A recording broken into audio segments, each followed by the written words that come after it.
Dhaka two Chittagong এভাবেই রাজপথ কাঁপাচ্ছে ইসলামী ছাত্র শিবির। এক একটি মিছিল যেন এক একটি ইতিহাস, ঝড়তলা ঢেউ। শিবির সভাপতি যার নাম দিয়েছিলেন ভূমিকম্প, সত্যিকাল ঢাকা চট্টগ্রাম আর নোয়াখালীতে 8.8 মাত্রার ভূমিকম্প হয়েছে। রিক্টার স্কেলে মাপলে হয়তো সেটিই দেখাতো। নোয়াখালীতে মসজিদে ঢুকে ছাত্র শিবিরের নেতাকর্মীদের উপর চালানো ছাত্রদলের নারকীয় তাণ্ডবের প্রতিবাদে সারা দেশে যে বিক্ষোভ হয়েছে, সেখানে প্রতিটি মিছিলেই হাজার হাজার নেতাকর্মীর উপস্থিতি প্রমাণ করে শিবিরের শেকড় কত গভীরে। একদিনে লাখো তরুণের মিছিল ভরকে দিয়েছে বিরোধীদের। ছাত্রদল তো ভয় পেয়েছেই, সাথে বিএনপিও আছে মহা দুশ্চিন্তায়। এক শিবির একা মাঠে নেমেই যদি সবার বুকে কাঁপুনি ধরাতে পারে, তাহলে জামায়াতে ইসলামী, ইসলামী ছাত্রী সংস্থা আর মহিলা জামাত মাঠে নামলে পরিস্থিতি কি হবে তা ভেবেই অজ্ঞান তারা। তবে বিএনপি আর ছাত্রদল যা শুরু করেছে, তাতে তাদের সরাসরি প্রতিহত করা ছাড়া এখন আর বলা চলে কোনো উপায়ই নেই। গতকাল ফেনীতে জামায়াতের নারী কর্মীদের কোরআন তালিমে হামলা করেছে বিএনপি। খবর পেয়ে স্থানীয় জামাত শিবিরের নেতাকর্মীরা এগিয়ে আসলে তাদের উপর ভয়াবহ হামলা চালিয়েছে তারা। অনেকের অবস্থা এখন আশঙ্কাজনক, মেডিকেলে ভর্তি হয়েছেন। তারও আগে ভাইরাল হওয়া এই ভিডিওর ঘটনাটা আপনারা সবাই জানেন। শুধু তাই নয়, বিএনপি অবস্থা এখন এমন যে তারা পবিত্র কোরআনের আইন বাস্তবায়ন চাওয়া বক্তাকেও প্রকাশ্য মাহফিলে অপমান অপদস্থ করা শুরু করেছে। সম্প্রতি ঘটে যাওয়া বগুড়ার এই ঘটনার কথাগুলো মনোযোগ দিয়ে শুনুন।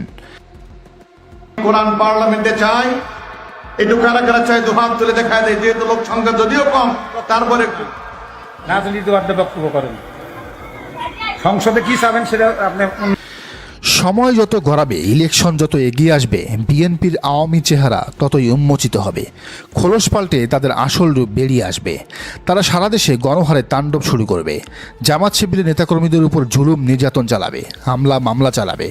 এ কাজে তাদের সহযোগী হবে স্থানীয় পুলিশ প্রশাসনও, কারণ এরা জামাত শিবিরের জনপ্রিয়তা দেখে হিংসায় জ্বলে পুড়ে ছারখার। বিএনপি ছাত্রদলদের শুধু মাঠেই জামাত শিবিরের উপর তাণ্ডব শুরু করেছে তা কিন্তু নয়, এরা অনলাইনেও একই কাজ শুরু করেছে। গুজব প্রোপাগান্ডা চালিয়ে জামাত শিবিরকে ডিহিউম্যানাইজ করার প্রচেষ্টা চোখে পড়ার মতো। খেয়াল করুন, জগন্নাথ বিশ্ববিদ্যালয়ের ছাত্রদলের সদস্য জোবায়েদ খুন হওয়ার পর মাত্র 1 ঘন্টা না যেতেই ছাত্রদলের ডাকসুর জিএস ক্যান্ডিডেট তানভীর বাড়ি হামিম ফেসবুকে কি লিখেছেন: জোবায়েরকে রগ কেটে হতা। পরে এডিট করে গলার রগ লিখলেও এরা শিবিরের উপরেই মূলত দায়টা চাপাতে চেয়েছিল। লাশের রাজনীতি আর কি। পরে দেখা গেল প্রেম ঘটিত কারণে ঘটনাটি ঘটেছে। একই কাজ করেছেন ভিপি প্রার্থী মিথ্যার কবি আবিদুল ইসলাম খানও। হাজী দানেশের একটি ঘটনার দায়ে শিবিরের সাথে মিলিয়ে স্ট্যাটাস দিয়েছেন তিনি। পরে দেখা গেল এটির সাথেও শিবিরের কোনো ন্যূনতম সংশ্লিষ্টতাও নেই। বিএনপি ছাত্রদলের এমন নৈরাজ্যের সাথী হয়েছে মূলধারার গণমাধ্যমগুলো। তারা প্রকাশ্যে বিএনপির পক্ষ নিয়ে শিবিরের বিরুদ্ধে ব্যাপক হারে মিথ্যা প্রপাগান্ডা চালিয়ে যাচ্ছে প্রতিনিয়তই। 2-1টি গণমাধ্যম এসব মিথ্যার আড়ালে থাকা সত্য উদ্ঘাটন করলেও সেখানে সংশ্লিষ্ট সাংবাদিকদের চাকরি চলে যাচ্ছে, কারণ সেসব মিডিয়া 5 আগস্টের পর দখলে নিয়েছে বিএনপি। জাহাঙ্গীরনগর বিশ্ববিদ্যালয় শিবিরের পক্ষে সত্য নিউজ করার কারণে আরটিভির সাংবাদিকদের চাকরি যাওয়ার ঘটনা এখন সবার জানা। এই আরটিভির মালিক বনে গেছেন বিএনপির কেন্দ্রীয় নেতা AK ওয়াহিদুজ্জামান। জামাত শিবিরের এই গণজোয়ার টিকিয়ে রাখতে এখন শুধু অমীয় শান্তির বাণী শোনালেই আর চলবে না। এখন আঘাত এলে শক্ত হাতে প্রতিহত করাও জানতে হবে, কারণ সাধারণ জনগণ যদি এটা না বুঝে যে জামাত শিবিরকে ভোট দিলে তাদের সে ভোট বিএনপির গুন্ডাদের থেকে রক্ষা হবে, তাহলে তারা দাঁড়িপাল্লায় ভোটই দিবে না। মানুষ ভালোবাসা যেমন চায়, আদব কায়দা ভালো মানুষই যেমন চায়, তেমনই চায় সাহসী মানুষও, সাহসী যোদ্ধাও, যারা তাদের নিরাপত্তা দিতে পারবে, জানমালের হেফাজতের দায়িত্ব নিতে পারবে। চট্টগ্রামে জামাত নেতা শাহজাহানকে তাই সবাই সমীহ করে চলে, কারণ তিনি যেমন নরম মানুষ তেমনি শত্রুর জম। জামাতকে আরেকটি কাজ করতে হবে এখন, এটা জরুরি। তা হলো মিডিয়ার দিকে নজর দিতে হবে। মিডিয়ায় আধিপত্য ছাড়া এ যুগে রাজনীতি করা খুবই কঠিন, খুবই কঠিন। বিষয়টি নিয়ে সোশ্যাল অ্যাক্টিভিস্ট জাহাঙ্গীর আলম খান লিখেছেন, জামাতে ইসলামী অতিরিক্ত ওয়েলফেয়ার পলিটিক্স করতে গিয়ে অতি প্রয়োজনীয় কয়েকটি বিষয়ে গুরুত্ব আরোপ করছে না।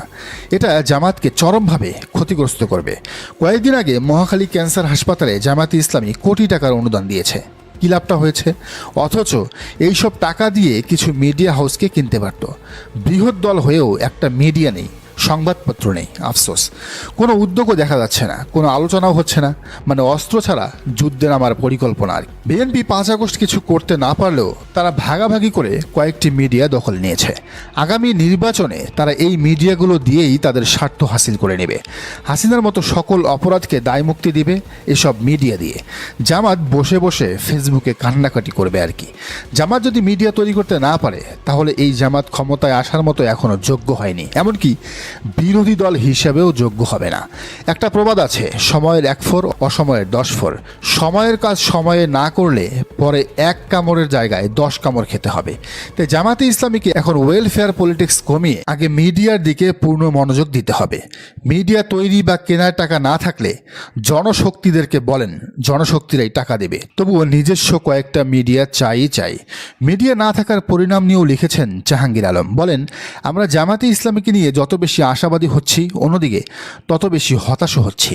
শিবিরের কেন্দ্রীয় প্রচার সম্পাদক ফেসবুকে পোস্ট দিলেন মিডিয়ার বায়াস্ট ও হেজিমনিক আচরণ নিয়ে। নোয়াখালীতে শিবিরের উপর বিএনপির হামলাকে সংঘর্ষ নামে ফ্রেমিং করেছে মিডিয়াগুলো। ঢাকায় শিবিরের মিছিলে মিডিয়াগুলো আসতেও আগ্রহ দেখায়নি। আসলে বিএনপির মিডিয়া আপনার গুণগান গাইবে কেন বলেন তো? এনসিপি গং জামাতে ইসলামী নিয়ে নোংরা রাজনীতি শুরু করেছে, বিভিন্ন ন্যারেটিভ তৈরি করার অপচেষ্টা চালাচ্ছে। জামাতে ইসলামী প্রতিবাদ করেছে কিভাবে জানেন? জামাতের সেক্রেটারি জেনারেল মিয়া গোলাম পরওয়ার ফেসবুক লাইভে এসে এসব ক্লিয়ার করেছে। একটি দলের সেন্ট্রাল সেক্রেটারি হয়েও দলের বিরুদ্ধে আনা বিষয়গুলো ক্লিয়ার করার জন্য একটা মিডিয়াও পাচ্ছে না। জামাতের নামে বিভিন্ন সময় প্রোপাগান্ডা ছড়ানো হয়। জামাতের মিডিয়া বিভাগের প্রধান এহসান মাহবুব জোবায়ের ফেসবুক স্ট্যাটাসের মাধ্যমে প্রোপাগান্ডার বিরুদ্ধে অবস্থান নিচ্ছে। বাহ, ভালোই ওয়েলফেয়ার পলিটিক্স চলছে। আমিরা জামাতও ফেসবুক পোস্টের মাধ্যমে জাতীয় বিষয়গুলো জানান দিচ্ছেন। অর্থাৎ জামাতের রাজনীতি এখন ফেসবুকের মধ্যেই সীমাবদ্ধ। অথচ ক্ষমতায় যাওয়ার মতো এই দলটির কয়েকটা মিডিয়া হাউস থাকার দরকার ছিল, কয়েকটি সংবাদপত্র থাকার দরকার ছিল, অসংখ্য সাংবাদিক দরকার ছিল। এগুলো না করে বসে বসে কোটি টাকার অনুদান দেবে, আবার মিডিয়াও সেগুলো হেডলাইন দিয়ে প্রচার করবে না। করবে কেন বলেন তো?